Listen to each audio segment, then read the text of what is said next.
네, 안녕하세요. 염승환 이사입니다. 자, 오늘도 그림 읽기로 이렇게 좀 찾아봤는데요.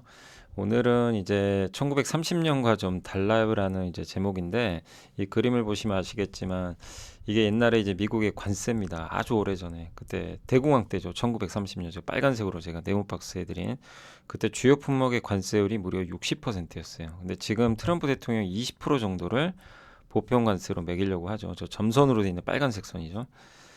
근데 어쨌든 지금 현재 이제 관세율이 좀 올라갈 가능성이 높은 상황에서 이제 과거 그때 1930년 당시 대공황 그때 당시에 관세랑 좀 비슷하게 갈 수도 있다.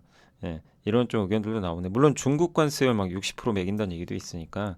근데 당시랑 지금 좀 달라요. 그때 당시에는 1930년 관세 인상 배경에는 그때 관세 때문에 저런 증시가 폭락한 게 아니고 1920년대 이미 관세 부과하기 전부터 경기가 불황이었고 그 전에 이미 주가가 폭락을 했어요. 이제 그래서 그걸 이제 만회하기 위해서 어떻게 보면 이제 관세를 부과를 했죠. 왜냐하면 이제 미국의 경기를 좀 활성화시키기 위해서죠.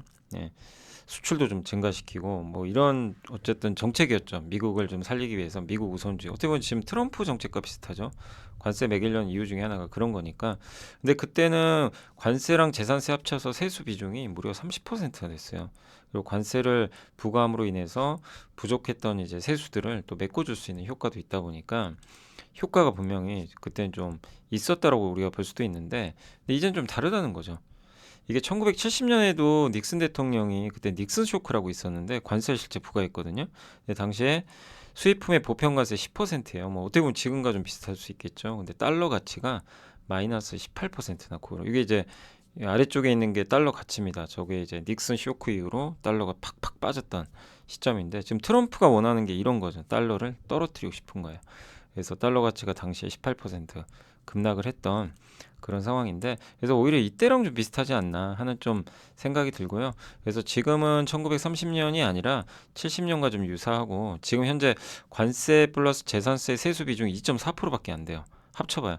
근데 그 소득세 법인세 깎아가지고 저거 관세 재산세로 메꾸자 이게 뭐 있을 수 없는 일이죠. 예, 너무나 비중이 작기 때문에 그래서 소득세 법인세 감세하기 감세 재원으로 저거를 활용하는 건 사실상 불가능하고요.